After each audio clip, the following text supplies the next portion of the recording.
Oh, Jeff, you guys survived the cold weather out there today, huh? It was actually nice, man.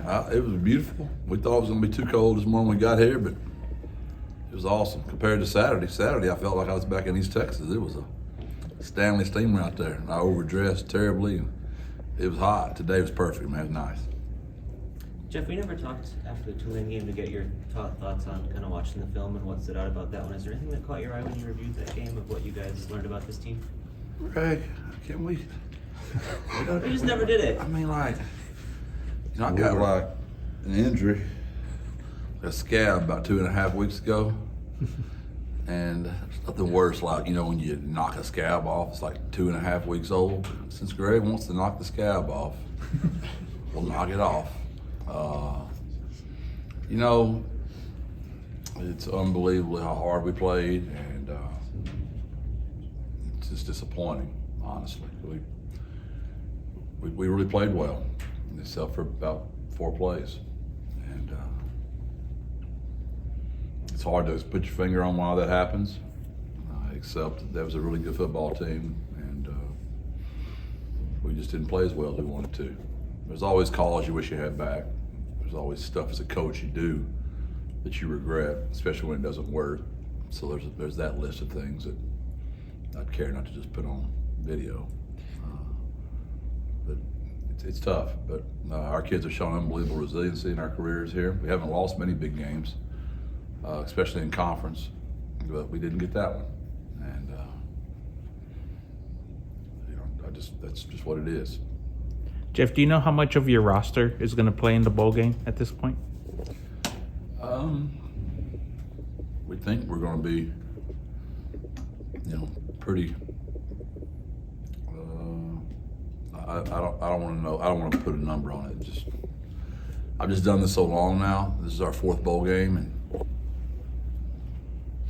you don't know till you tee the ball off. Honestly, JJ, I mean, there's a transfer portal, like there's people still trying to get to my kids right now.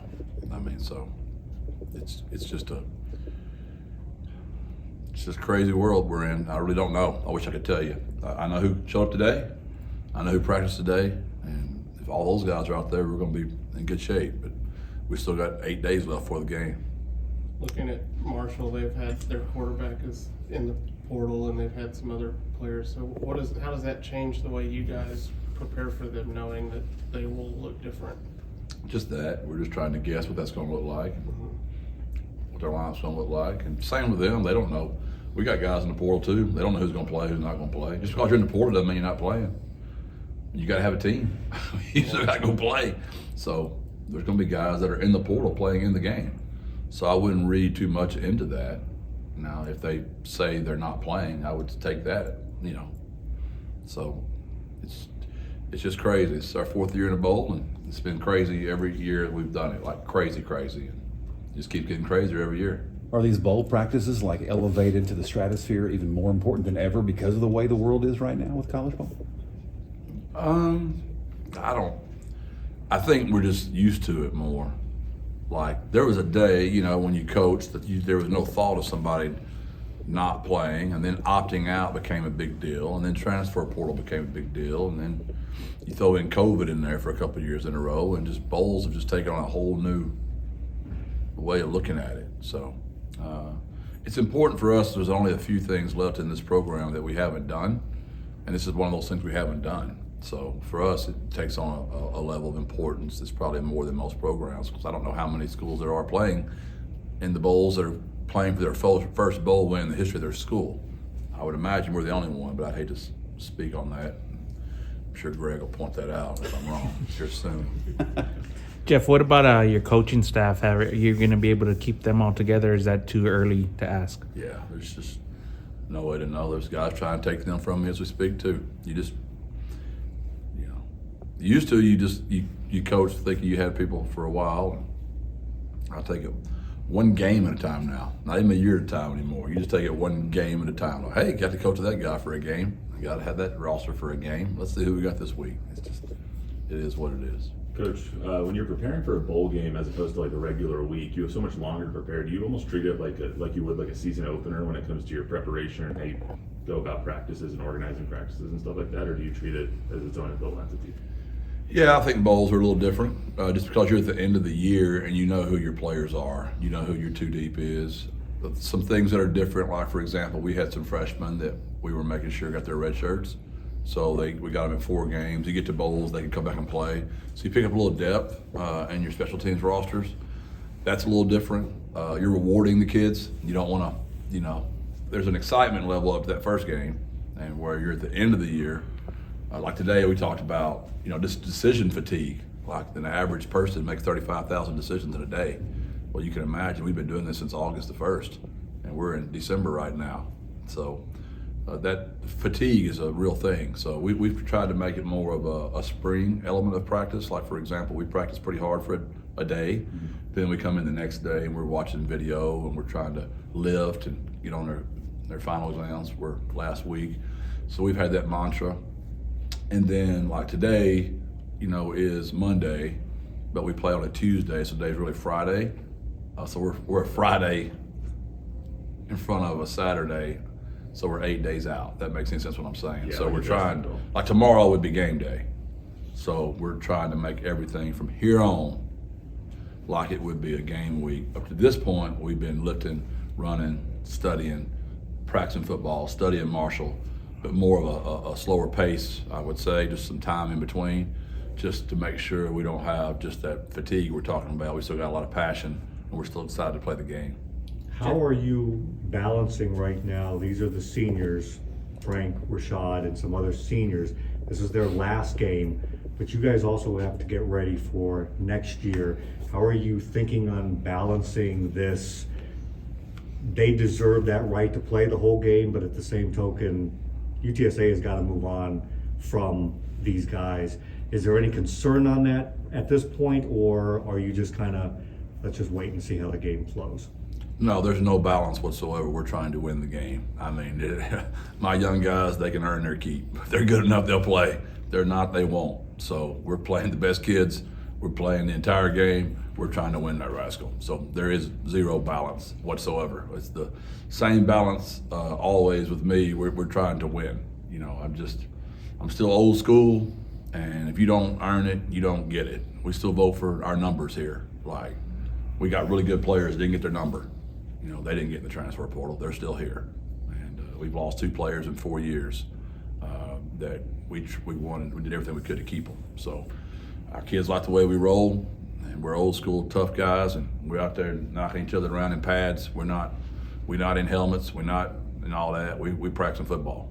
Jeff, how is Joshua Cephas approaching this bowl process given his aspirations to play in the NFL? He's been a pro his entire career here, except for the one decision he made, which he regrets terribly. He's out there every day. He doesn't miss a practice. He doesn't take a rep off. He's just like Rashad Wisdom, Frank Harris, some other seniors. They are locked in and they're rolling. This bowl is a big deal for those kids. They want to get that thing knocked off.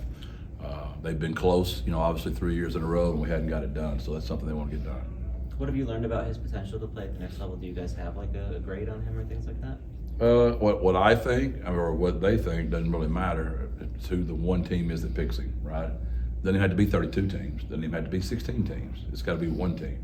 And whoever that one team is that picks him, they'll get a heck of a football player. Intelligent, physical, shows up every day, got great hands, good blocker there is on the team. He's unselfish. I can't say enough great things about Josh Cephas, his potential to play in the National Football League. And I'm excited. I think he's maybe 80 yards short from 1,000 maybe this year. So he's got some stuff on his bucket list he wants to get knocked off too. Jeff, it looked like you had a big group of recruits in this weekend. How did what was the message that they received? Well, Care Bear's still not speaking to me because we had about 75 to 85 at the house for official visits because we just didn't have anywhere in town that we could host that many people at one time. So we put saran wrap all over the white couch and we protected it with our lives. We all froze to death outside so we could protect Care Bear's white couch. No, I'm teasing. She let us come inside for a little while. It was great. The level of recruits we've got right now on campus is incredible. They know we have a really good football team. They know San Antonio's a great place. And we've been winning a lot of football games, so that helps. So we're really excited about it. We'll see how many of these guys we can sign. But we're working our tails off. Because our bowl game got bumped up, we had to cram 2 weekends into 1 weekend. which is why the number was so high at one time. We got them all week long, just trying to get it done before we leave. You know, we'll pull out for Frisco Friday. You have recruits in this week? All week. Yeah. All week. So that's some of those guys are out there right now are the new group. The old group was here, you know, in the weekend. This will be our midweek guys that'll be in. Jeff, have you worked out with all of your seniors who are eligible for the COVID year? Who's coming back, or is that stuff still working itself out? No, we've worked all that out. Can you give us kind of a gauge on that? Are a lot of those guys coming back, or? I'd rather not say, just because I don't want the other schools to try to steal my kids. So I'm just going to try to keep it a secret. I know we're talking to Ernesto here in a minute, so maybe you can at least, with him, what does it mean, his decision, and kind of what that means for this team going forward? Say that again about Ernesto? Just, we're going to talk to him here in a minute. Yeah, I don't know if he's coming back. or He's out not. of eligibility. I mean, he has to leave. I thought with the 1 year JUCO, 3 years here, COVID year, no? We thought too, but that's not what we were told by compliance. So he's moving on to greener pastures. So yeah, we will lose Ernesto, which will be a big loss for us. I mean, he's been a great player. Center, guard, tackle, he's played everything. And just a really good athlete. We will miss Ernesto. It's been awesome for us. I mean, think of all the ways he's saved us in the last 4 years. Just his position flexibility, and his IQ, his character, who he is, his family. He's just about the right stuff. How about your Buckeyes being back in the state final? Preach. 79 points last weekend. Missed an extra point to get to 80. I'm excited. You know, Brandon Tennyson's on our team, obviously, and his brother Caden is the quarterback. I hope I can say that. It's probably some violation. I'm sure I'll get in trouble for that. We're obviously they're playing a very good team in Belleville as well, and we'll be there. So we'll practice Friday morning, and we'll hop on a jet and get to the game. We'll see Chapel Hill play the first one, and then Gilmer and Belleville, and then we get to watch Smithson Valley that night as they play Aledo. So full slate of football games on Friday and practice that morning. So it'll be an awesome day. Thank y'all. Thanks, Jeff.